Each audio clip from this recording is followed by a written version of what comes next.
Hey everybody, what's going on? Eric here with Switch Adapted Toys, and today I'm going to be showing you how to switch adapt this chicken ball popper. This ball popper you can pick up at Walmart. It's actually essentially the same thing as the bee poppity whale ball popper. We made that video, I don't know, 4 or 5 years ago. You can still pick that one up at Target, but I just wanted to make this video because it's a pretty popular toy. It's easy to get at Walmart, and kids seem to really enjoy it. So what I mean by switch adapt is we're essentially going to bypass the button on the toy so that a child with motor limitations who may not be able to press and operate the toy normally can use an external accessibility switch.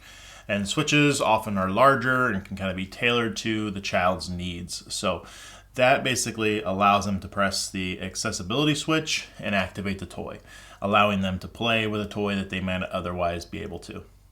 So that's what we do here at Switch Adapted Toys. We are a 501c3 nonprofit organization, and our mission is to make play possible for kiddos of all abilities. We do this by creating how-to videos like this one, as well as creating 3D printed switch buttons, and we have the files available on our website. You can save literally hundreds of dollars by printing your own switch. So all our resources are completely free. You can find out more on our website, www.switchtoys.org. Okay, let's go ahead and get into it.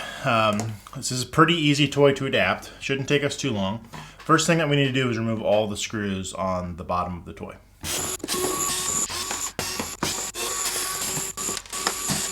Alright, so with all those screws removed, we should be able to separate the two halves of the toy. And I'm just going to kind of fold it over on its side, just like that. There are some wires connected to this little button here. Make sure you don't lose this little button. It oftentimes just falls out, and we need to remember to put it back in when we're done. But now what we need to do is remove these two screws holding this tiny circuit board. And you might need like a little stubby screwdriver like this one to get in there. It is a little bit of a tight fit.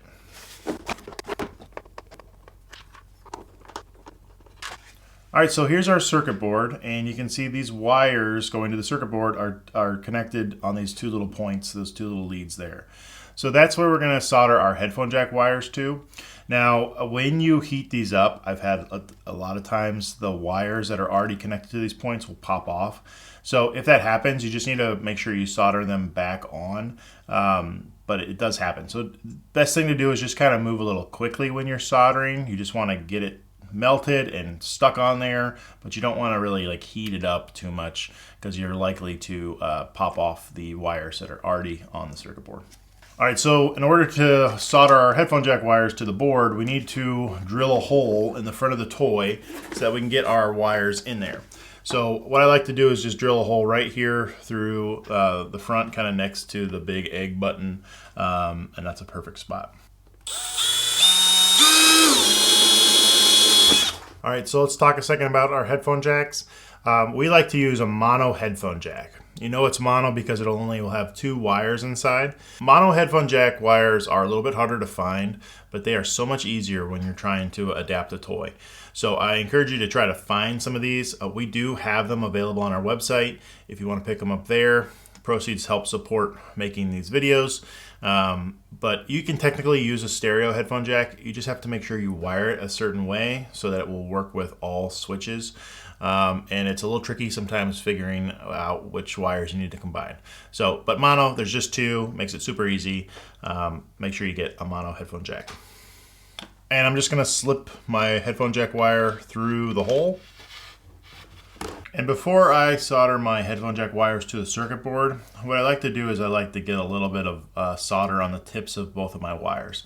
I'm looking for like a little ball of solder that then I could heat up when I go to actually apply it to the circuit board. It just makes things a lot easier. So what I'm going to do is I'm going to bring in my soldering iron to my wire and just kind of heat up the tip, and I'm just going to feed my solder until I get kind of like a ball of solder on the tip of my wire.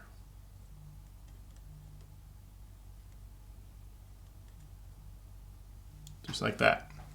Alright, so now I can just reheat the ball of solder I put on the wire and just get it to attach to those leads on the circuit board.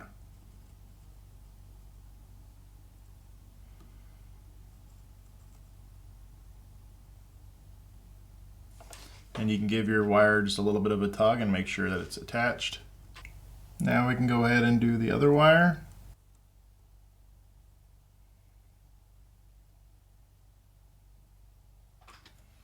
All right, so now is a really good time to test and just make sure that everything that we just did worked. So I plugged in our 3D printed switch button. The files are available on our website if you want to print and make your own. And let's give it a press and make sure that it works. There we go. All right, so now we basically just need to put it all back together. So the first thing I'm going to do is I'm going to screw down that circuit board.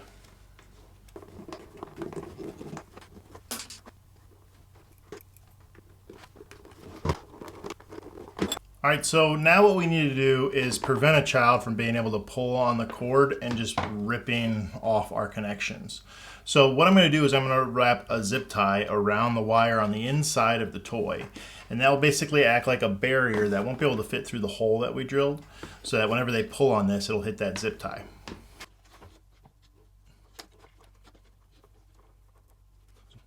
And I just want to make sure that I'm placing the zip tie in a place where it's going to actually hit the side of the toy before it puts strain on our connections. I'm going to go ahead and snip off the extra zip tie.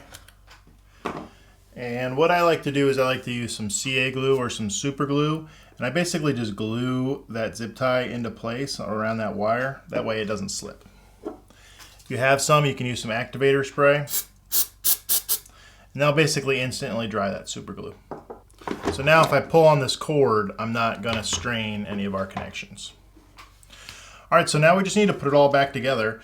Make sure that you put the little blue button back into place. It just kind of slots. There's a little notch in the button. It fits right on this little yellow piece.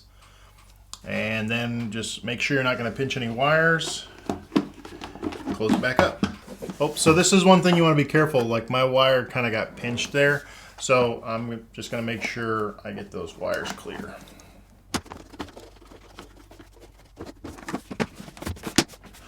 All right, it kind of snaps into place a little bit, and then all we just need to do is screw in the screws on the bottom.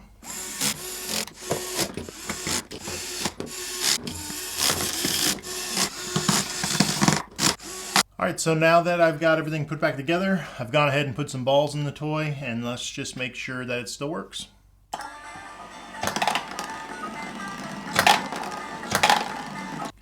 All right, so that's basically it. Pretty easy toy to adapt, and it's pretty fun. What's kind of nice about this toy is you can kind of change the direction in which the chicken is shooting. So it's really good for like engaging peers. So one person can be activating the toy using the switch, and you could have classmates or friends or siblings chasing after the balls to go get them. So really fun toy. Kids seem to really enjoy it. And again, it's pretty darn simple to adapt. So if you like this video or if you found it helpful, make sure you hit the like button and hit subscribe. It really does help us out in a huge way, so thank you in advance for doing that. Switch Adapted Toys is a 501c3 nonprofit organization, and our mission is to make play possible for kiddos of all abilities. We do that by creating how-to videos like this one, as well as files to 3D print your own switch button. All our resources are completely free, and they're all online, www.switchtoys.org. And we want to take a second and say thank you to all of our supporters and all of our donors out there who have supported this Switch.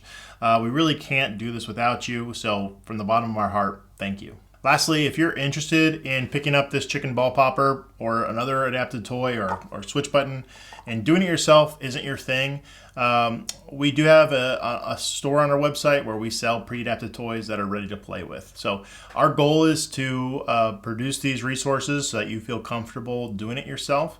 But if that's not your cup of tea, we still want to make sure that you can get access to affordable Switch toys. So check out our website, www.switchtoys.org. And I guess that's it. I'm Eric with Switched, and we'll see you next time. Switched Adapted Toys, making play possible.